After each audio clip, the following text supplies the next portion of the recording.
नमस्ते, मेरा नाम सौरभ है। मैं आपको एक स्टोरी, एक कहानी बताने जा रहा हूं जो thedullantop.com के साथी अविनाश ने की है।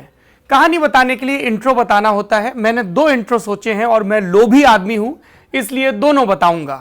पहला इंट्रो, हमारे यहाँ एक शब्द है जो हमारे बोर्डिंग स्कूल में, दीनदयाल विद्यालय में कानपुर में बहुत चलता था। इसको बोलते थे नामा राशि। नामा राशि यानी कि एक ही नाम के दो आदमी। और सौरभ तो इतना कॉमन नाम है कि अगर आप हेलीकॉप्टर बना के फेंकेंगे क्लास में तो बहुत मुमकिन है, बहुत प्रायिकता है कि वो किसी सौरभ के सर या कंधे से टकराएगा। मेरी क्लास में पूरे 6 सौरभ थे। गनीमत ये थी कि सबके सरनेम अलग अलग थे, तो सौरभ 1 या सौरभ 2 जैसी गफलत नहीं होती थी। आज मैं आपको अपने एक और नामा राशि की कहानी सुना रहा हूं जिन्होंने बहुत शानदार काम किया है। वो आईएएस हैं, बिहार काडर के हैं। उनका नाम सौरभ है। आईएएस जो आजादी के पहले आईसीएस कहलाते थे और जिन्हें ब्रिटिश साम्राज्य का इस्पाती फौलाद वाला तंत्र माना जाता था। मतलब वो बिल्कुल कोर की तरह होते हैं किसी भी सिस्टम के लिए। अक्सर हम ब्यूरोक्रेट्स की बात करते हैं तो उन्हें उल्हाने देते हैं। हम बताते हैं कि साहब फलाने ने ये भ्रष्टाचार कर दिया, ढिकाने ने लाल फीताशाही का एक नया नमूना पेश किया। लेकिन मैं अक्सर कहता हूं, सब धान 22 पसेरी नहीं होता है, सब लोग बुरे नहीं होते हैं। तो आज एक अच्छे इंसान की कहानी सुनिए। इंसान जिसका नाम है सौरभ जोरवाल, 2014 बैच के आईएएस हैं और फिलहाल सहरसा में एसडीओ के पद पर तैनात हैं। ये जो लाइन वाली कमीज में, जेब में कलम लगाए, चश्मा लगाए बैठे हैं ना, जिनको देख के लग रहा है कि इन्होंने वाकई आईआईटी जेईई फोड़ने के लिए बहुत आंखें सुझाई होंगी, यही सौरभ जोरवाल हैं। आईआईटी दिल्ली से पढ़े हैं, जयपुर के रहने वाले हैं। सहरसा बिहार का एक जिला है, वहां के एसडीओ सदर हैं।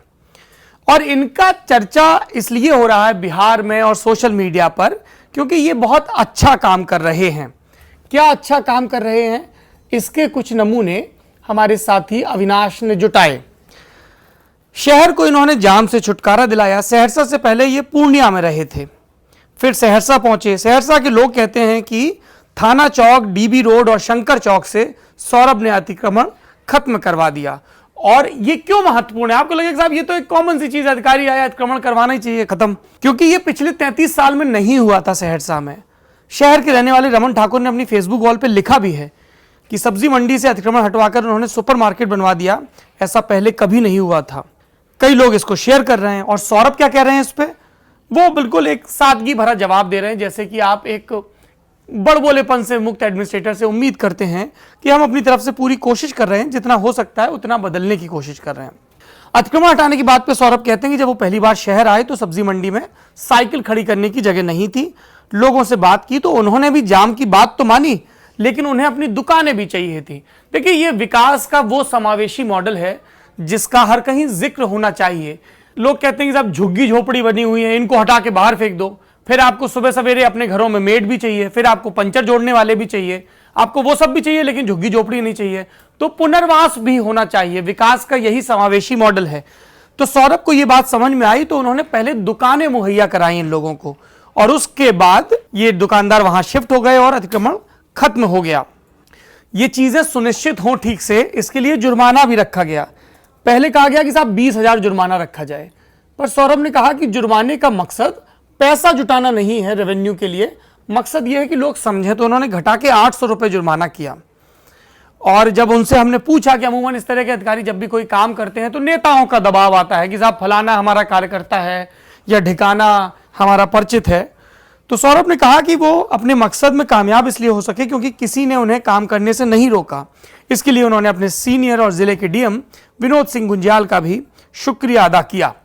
सौरभ इससे पहले, सहरसा से पहले पूर्णिया में थे, फणीश्वरनाथ रेणु का पूर्णिया, मैला आंचल वाला पूर्णिया।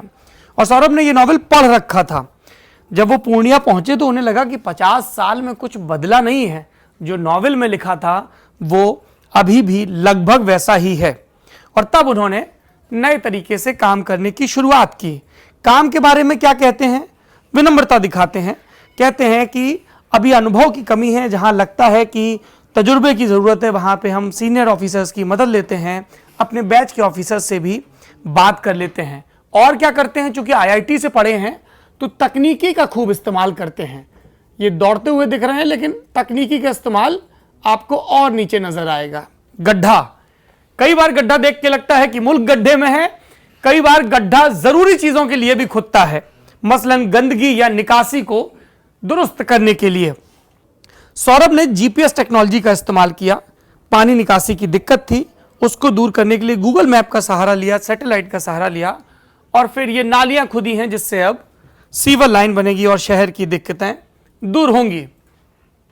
बड़े साहबों का, लाट साहबों का, अंग्रेजों के जमाने की बात कहें तो काम यही होता है, नागरिकों की दिक्कतें दूर करना। हम उम्मीद करते हैं कि सौरभ जोरवाल जैसे और भी कई अफसर होंगे जिनकी कहानियां हम आपको सुना पाएंगे। अगर आपके शहर या गांव में कोई अधिकारी अच्छा काम कर रहा है तो उसके बारे में हमें बताएं ताकि हम औरों को बता सकें। और बताने के लिए आपको बस इतना करना है कि Lallantop mail LALLANTOP Lallantop mail MAIL @gmail.com पर हमें उस अधिकारी के बारे में सूचित करें, तस्वीरें, उनके ब्यौरे या उनका फोन नंबर, हम उनसे संपर्क करेंगे, दावों की सत्यता की जांच करेंगे और फिर उनकी कहानी अगर सब कुछ सही दुरुस्त पाया गया, प्रेरक पाया गया, तो पूरी दुनिया को लल्लन टॉप के मंच के जरिए बताएंगे। एक और कहानी बताने के लिए हम फिर आपके बीच हाजिर होंगे। फेसबुक पर जो साथी ये वीडियो देख रहे हैं, हमारे पेज को लाइक करिए, औरों को बताइए, और यूट्यूब पे देखने वाले हमारे चैनल को सब्सक्राइब करें। बार बार वही अपील करनी पड़ती है क्योंकि ये बेहद जरूरी है हमारे लिए कि हम इस तरह की वीडियो करते रहें, और घंटी भी टंटनाइए ताकि वीडियो अपलोड होते ही आपको इत्तला हो जाए। शुक्रिया।